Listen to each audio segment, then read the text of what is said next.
ప్రభువునందు ప్రియమైన దేవుని బిడ్డలారా, ఈ పరిశుద్ధ ఆదివారం యొక్క శుభోదయ కాలమున మీకందరికీ మన ప్రభువైన యేసుక్రీస్తు నామములో శుభాకాంక్షలు, శుభములు.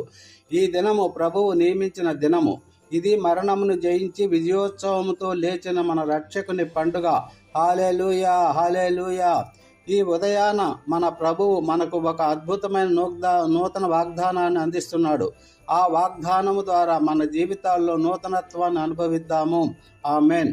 ఈ నూతన వాగ్దానం, పాతవి గతించిపోయిను, ఇదిగో సమస్తము నూతనమాయెను. 2 కొరింథీయులు 5:17. ఆమెన్.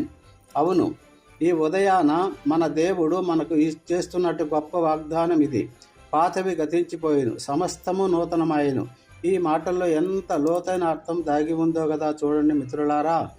ఒక చిన్న గ్రామంలో రవి అనే ఒక యువకుడు ఉండేవాడు. అతడు గతంలో చేసిన కొన్ని తప్పుల వల్ల తనను తాను నిందించుకుంటూ ఎప్పుడూ నిరాశతో ఉండేవాడు. గత జ్ఞాపకాలు అతడిని వెంటాడుతూ ఉండేవి. నేను పనికిరాను, నా జీవితం ఇంతే అని నిత్యము బాధపడేవాడు. ఒకరోజు అతడు ఒక పెద్ద ఆరాధనా కూడికకు వెళ్ళాడు. అక్కడ దైవ సేవకుడు ఇదే వాగ్దానాన్ని బోధిస్తున్నాడు. పాతవి గతించిపోయిను, ఇదిగో సమస్తమును నూతనమాయెను. ఈ మాటలు రవి హృదయాన్ని తాకాయి. అతడు ఆశ్చర్యంతో కళ్ళు తెరిచాడు. నా గతమంతా పోయిందా? నా జీవితం నిజంగానే కొత్తగా మారగలదా అని ఆలోచించాడు. ఆ క్షణంలో రవి తన పాపాలను ఒప్పుకున్నాడు. యేసుక్రీస్తును తన రక్షకునిగా అంగీకరించాడు. అప్పటి నుండి అతడి జీవితం నిజంగానే నూతనంగా మారింది. అతడు నిరాశను వదిలి ఆశతో జీవించడం ప్రారంభించాడు.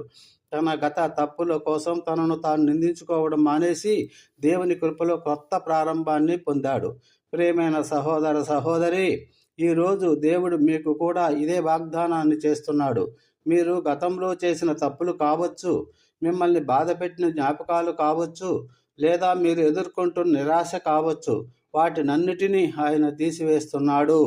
నా ఎద్దుకు రండి, నేను మీకు విశ్రాంతిని కలుగజేతును అని ప్రభు సెలవిస్తున్నాడు. మత్తయి 11:28. ఈ ఆదివారం మన ఆరాధన ఆయన సన్నిధిలో పశ్చాత్తాపంతో, విశ్వాసంతో సాగాలి. మిత్రమా, మీరు నా యందు నిలిచి ఉన్న ఎడల నేను మీ యందు నిలిచియుందును. యోహాను 15:4.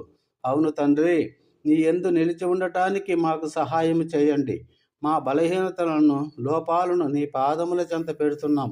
నీ రక్తంతో మమ్మల్ని శుద్ధి చేయండి. ఈ నూతన వాగ్దానాన్ని బట్టి ఆయనకు కృతజ్ఞత చెల్లిద్దాం. మిత్రులారా, మనకు నూతన ఆశను, నూతన బలాన్ని, నూతన జీవితాన్ని ఇస్తున్నందుకు స్తోత్రాలు. యెహోవా నా బలము, నా కీర్తన ఆయనే, నాకు రక్షణ ఆయనే. కీర్తన 118,